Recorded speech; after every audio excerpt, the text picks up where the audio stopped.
এক মেয়ে তার চুল আঁচড়াচ্ছিল, কিন্তু তার চুল এতটাই লম্বা ছিল যে সেটা বাড়ির এক প্রান্ত থেকে আরেক প্রান্ত পর্যন্ত পৌঁছে যায়। জন্ম থেকে সে কখনো তার চুল কাটেনি, আর চুল এত লম্বা হয়েছে যে সেটা বাড়ির চারপাশে 8 বার পেঁচিয়ে ফেলা যায়। প্রতিবার চুল ধুতে তার 18 বোতল শ্যাম্পু লাগে। যদিও এটা খুব ঝামেলার, তবুও এর অনেক সুবিধাও ছিল।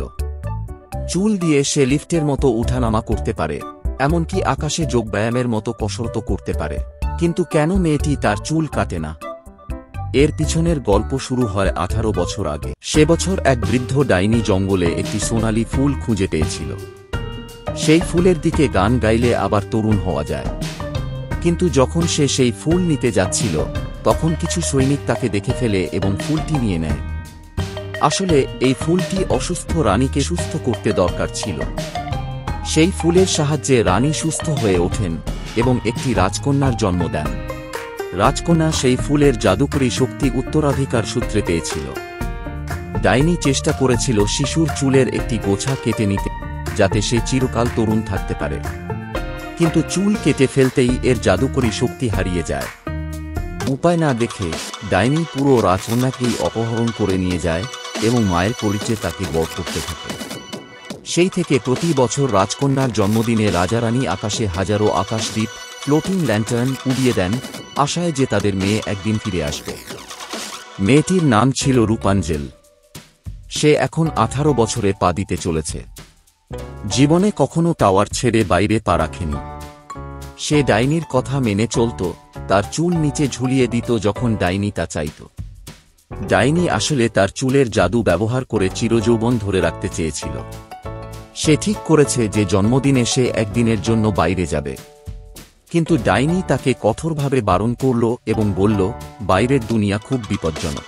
পুরুষরা নাকি সবাই লম্বা ধারালো দাঁতের ভয়ঙ্কর দানব। এদিকে 3 জন চোর রাজ্যের মুকুট চুরি করল। তাদের মধ্যে একজন, ফ্লিন রাইডার, পালানোর সময় টাওয়ারের কাছে এসে উঠল। আশ্রয় নিতে টাওয়ারে উঠতে গিয়ে সে রূপাঞ্জেলের ফ্রাইং প্যানের আঘাতে অজ্ঞান হয়ে যায়। রূপাঞ্জেল সতর্কতার সাথে তার কাছে এগিয়ে যায় এবং তার মুখ পরীক্ষা করে দেখে। অবাক হয়ে সে আবিষ্কার করে যে ফ্লিন কোনো দানব নয়, বরং দেখতে মোটেও ভয়ঙ্কর নয়। তবুও সে ফ্লিনকে একটি আলমারিতে বন্দি করে রাখে। তার জিনিসপত্র তল্লাশি করতে গিয়ে রূপাঞ্জেল একটি ঝকঝকে জিনিস খুঁজে পেল। সেটি মাথায় দিয়ে দেখে আর বুঝতে পারে এটি তার মাথায় খুব সুন্দরভাবে বসেছে।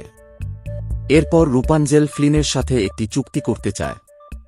যখন ফ্লিন জ্ঞান ফিরে পেল, তখন সে দেখে তাকে শক্ত করে বাঁধা হয়েছে। রূপাঞ্জেল তাকে বলল যে তাকে শহরে নিয়ে যেতে হবে লণ্ঠনগুলো দেখতে।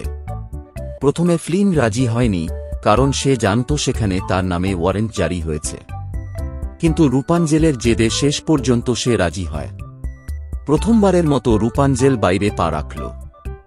নরম ঘাসের স্পর্শ, স্রোতস্বিনী নদীর কোলধ্বনি, এই সাধারণ বিষয়গুলো তার কাছে অবিশ্বাস্যভাবে নতুন মনে হল। আরেকদিকে ডাইনি টাওয়ারে ফিরে এসে দেখে মেয়েটি নেই। ওদিকে রাজদরবারের সৈন্যরা তাদের ধাওয়া করল। তারা এক গোপন পথ ধরে পালিয়ে এক বাঁধে পৌঁছাল। সেখানে একটি রাগান্বিত রাজকীয় ঘোড়া বাঁধের একটি স্তম্ভ লাথি মেরে ফেলে দিল। মুহূর্তে জল তাদের দিকে ধেয়ে এল। কঠিন পরিস্থিতিতে ফ্লিন আর রূপাঞ্জেল একটি গুহায় আশ্রয় নিল। কিন্তু বন্যার জল দ্রুত তাদের দিকে উঠে আসছিল। ঠিক তখনই রূপাঞ্জেল গান গাইতে শুরু করল। হঠাৎ এক জাদুকরী দৃশ্য দেখা গেল। আলোর ঝলকানি তাদের পথ দেখিয়ে দিল। তারা একটি উপায় খুঁজে বের করে মৃত্যুর মুখ থেকে ফিরে আসে। রূপাঞ্জেল তার জাদু দিয়ে ইউজিনের ক্ষত সারিয়ে তোলে। সবকিছুই ভালো দিকে এগোচ্ছে বলে মনে হচ্ছিল, কিন্তু তারা জানত না যে ডাইনি তাদের পেছনে লুকিয়ে লুকিয়ে অনুসরণ করছে। সে ইউজিনের 2 সঙ্গীকেও খুঁজে বের করে এবং একটি নিখুঁত ফাঁদ পেতে বসে। এক রাতে ইউজিন ঘুমিয়েছিল, হঠাৎ তার মুখে একটি অদ্ভুত তরল পড়ে। সে চোখ খুলে দেখে একটি সাদা ঘোড়া। রূপাঞ্জেল ঘুম থেকে চমকে উঠে দেখে ঘোড়াটি ইউজিনকে টেনে নিয়ে যেতে চাইছে। রূপাঞ্জেল তৎক্ষণাৎ ছুটে যায় এবং সর্বশক্তি দিয়ে ইউজিনকে উদ্ধার করে। সেই অহংকারী ঘোড়ার মুখোমুখি হয়ে রূপাঞ্জেল অনেক জেদাজেদি করে 3 দিনের জন্য তার সময় আদায় করে। তারা তাদের যাত্রা চালিয়ে যায় এবং শহরে পৌঁছায়। কিন্তু রূপাঞ্জলের লম্বা চুল তাদের জন্য অনেক অসুবিধার কারণ হয়ে দাঁড়ায়। সৌভাগ্যবশত তারা 4 জন ছোট মেয়ের সাথে দেখা করে যারা রূপাঞ্জলের চুল দেখে মুগ্ধ হয়। সেই মেয়েরা রূপাঞ্জলের চুল খুব যত্ন সহকারে বেঁধে দেয় এবং চুলটি একটি সুন্দর বেনিতে পরিণত হয়। সেদিন সন্ধ্যায় ইউজিন রূপাঞ্জলকে একটি হ্রদের মাঝখানে নিয়ে যায়। চারদিকে অসংখ্য আকাশ প্রদীপ আকাশে তারার মতো ঝলমল করছিল। এই জাদুকরী মুহূর্তে তাদের দুজনের প্রেমের বীজ অঙ্কুরিত হয়। তবে ঠিক তখনই ইউজিন তীরের দিকে তাকিয়ে তার পুরনো সঙ্গীদের অপেক্ষা করতে দেখে। সে একটি সিদ্ধান্ত নেয়। যখন নৌকা তীরে পৌঁছায়, সে মুকুটটি তাদের হাতে তুলে দিয়ে জানিয়ে দেয় যে সে আর এই কাজ করবে না। তারা ইউজিনকে অজ্ঞান করে নৌকায় বেঁধে ফেলে। এরপর তারা ঠোঁটে এক ধরনের বিদ্রূপের হাসি নিয়ে রূপাঞ্জলের দিকে এগিয়ে যায়। বিপদের মুহূর্তে ডাইনি উপস্থিত হয় এবং তাদের অজ্ঞান করে। রূপাঞ্জল ডাইনির আসল উদ্দেশ্য না জেনে আবার টাওয়ারে ফিরে যাওয়ার সিদ্ধান্ত নেয়। টাওয়ারে ফিরে রূপাঞ্জল তার বিছানায় শুয়ে পরিচিত সিলিংয়ের দিকে তাকিয়েছিল। হঠাৎ দেয়ালের সূর্যাকৃতির চিত্রটি ঝলমল করে ওঠে এবং তার পুরনো স্মৃতিগুলো জাগিয়ে তোলে। রূপাঞ্জল বুঝতে পারে যে হারিয়ে যাওয়া রাজকুমারী আসলে সে নিজেই।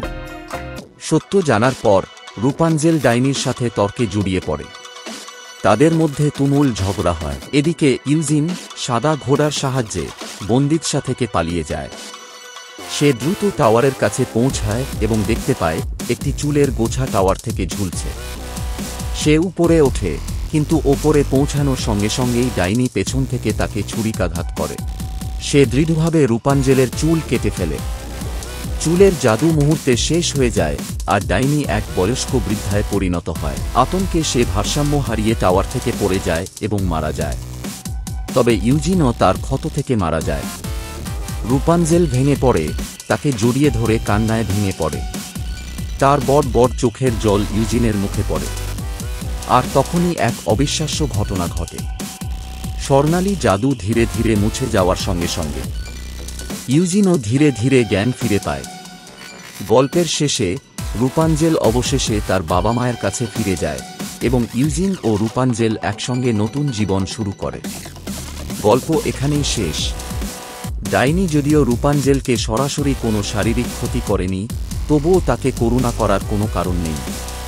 করুণার পাত্ররা প্রায়ই ঘৃণার কারণও বয়ে আনে।